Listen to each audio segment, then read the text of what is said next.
Di bagian sebelumnya kita sudah membahas tentang beberapa hal, ya, diantaranya adalah tentang pembagian kata, di mana di dalam bahasa Arab ya, kata atau kalimah itu dibagi menjadi tiga. Yang pertama adalah isim, ya, isim adalah kata benda atau kata dan juga termasuk kata sifat di dalamnya. Ya, kemudian yang kedua adalah fi'il. Fi'il adalah kata kerja. Di mana kata kerja ini di dalam bahasa Arab dibagi menjadi tiga, yaitu fi'il madi, kata kerja bentuk lampau. Kemudian yang kedua adalah fi'il mudhari', yaitu kata kerja bentuk sekarang dan yang akan datang. Kemudian yang ketiga adalah fi'il amr, yaitu kata kerja bentuk perintah. Ya. Kemudian pembagian kata yang jenis ketiga atau kelompok ketiga adalah harf, yaitu kata sambung dan atau kata depan. Ya. Nah, maka di bagian yang ke-6 ini dalam pertemuan kita ini kita akan menjelaskan tentang permulaan dari ilmu sharaf. Ya, kalau di 5 bagian yang pertama kita berbicara tentang pengantar ilmu nahwu, maka di bagian yang ke-6 ini kita akan berbicara tentang pengantar dari ilmu sharaf. Kita tahu bahwa ilmu sharaf adalah ilmu yang mempelajari pola-pola kata. Ya. Sharaf adalah ilmu yang mempelajari pola-pola kata. Nah, di bagian yang ke-6 dalam pertemuan kita kali ini, kita akan menjelaskan tentang apa yang disebut dengan al-fi'lul madi as-sulasi. Ya. Apa itu al-fi'lul madi as-sulasi? Atau biasanya teman-teman kita menyebut dengan fi'il madi sulasi, gitu ya. Al-fi'lul madi as-sulasi artinya adalah kata kerja bentuk lampau yang terdiri dari 3 huruf. Ya, kata kerja bentuk lampau yang terdiri dari 3 huruf. Nah, ini adalah pola yang paling sederhana ya dari kata kerja dalam bahasa Arab. Ya, jadi kata kerja bentuk lampau yang terdiri hanya dari 3 huruf saja. Nah, di dalam pola kata di dalam bahasa Arab, ya, dalam kata kerja ini biasanya dilambangkan ketiga hurufnya tersebut dengan huruf fa, ain, dan lam. Ya. Huruf pertama biasanya dilambangkan dengan fa, kemudian huruf kedua dilambangkan dengan ain, dan huruf ketiga dilambangkan dengan huruf lam. Ya. Nah, di dalam bahasa Arab fi'il madhi sulasi ini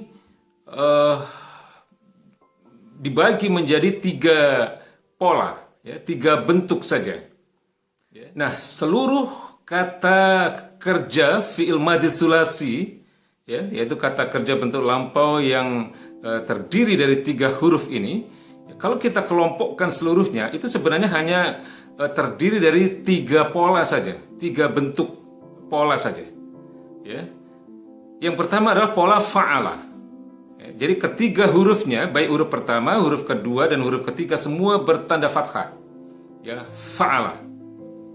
Ya, contoh, kharaja, ya, artinya keluar.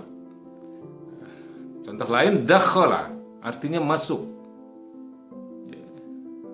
Atau dhahaba, ya, artinya pergi. Kemudian qara'a, ya, membaca. Ya, contoh lain adalah jalasa. Ya. Jadi ketiga hurufnya semua bertanda fathah. Ya, ini yang disebut dengan pola fa'ala. Nah, pola kedua, ya, dari fi'il madhi sulasi ini adalah fa'ilah. Jadi huruf pertama bertanda fathah, huruf kedua bertanda kasroh, kemudian huruf ketiga bertanda fathah. Ya, jadi pola ini disebut dengan pola fa'ilah. Contoh, ya, misalnya adalah syariba, ya, artinya meminum. Ya, kemudian fahima, artinya memahami atau mengerti. Ya. Contoh lain misalnya alima, ya, mengetahui. Kemudian amila, ya, berbuat ya, atau mengerjakan, ya, amila. Kemudian contoh yang lain adalah sami'ah, ya, sami'ah, mendengar. Jadi ini contoh-contoh kata kerja yang termasuk dalam fi'il madhi tsulasi, yaitu kata kerja bentuk lampau yang terdiri hanya dari 3 huruf saja, ya. Yang polanya adalah berpola fa'ilah, ya, fa'ilah. Huruf pertama bertanda fathah, huruf kedua bertanda kasroh, kemudian huruf ketiganya bertanda fathah. Nah, pola yang ketiga, ya, atau pola yang terakhir dari fi'il madhi tsulasi ini adalah pola fa'ula. Ya, pola fa'ula. Jadi huruf pertamanya berharokat fathah, kemudian huruf keduanya bertanda dhammah, ya, kemudian huruf ketiganya bertanda fathah. Ya, pola ini disebut dengan pola fa'ula. Ya, contohnya adalah misalnya koruba, ya, koruba artinya semakin dekat. Ya. Kemudian contoh lain misalnya hasuna, ya, semakin baik, ya, menjadi baik. Ya. Contoh lain misalnya katsuro, ya, katsuro, ya, menjadi banyak atau semakin banyak.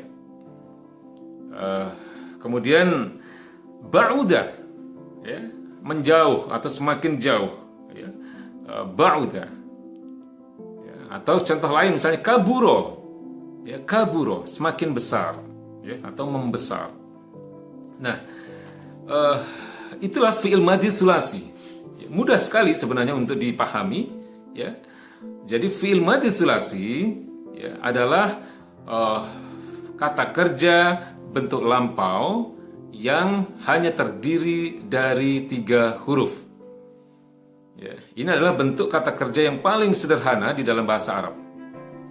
Ya, nah, maka tadi kita sudah jelaskan bahwa fi'il madhi tsulasi ini di dalam bahasa Arab, ya, sebenarnya kalau kita gabungkan atau kita bagi seluruh kata kerja dalam bahasa Arab yang terdiri dari 3 huruf ini, ya, dia hanya bisa dibagi hanya ke dalam 3 kelompok. Menjadi 3 kelompok. Yang pertama adalah pola fa'ala, di mana huruf pertamanya bertanda fathah, kemudian huruf keduanya bertanda fathah juga, dan huruf ketiganya bertanda fathah. Jadi pola fa'ala. Ya, kemudian pola yang kedua adalah pola fa'ilah.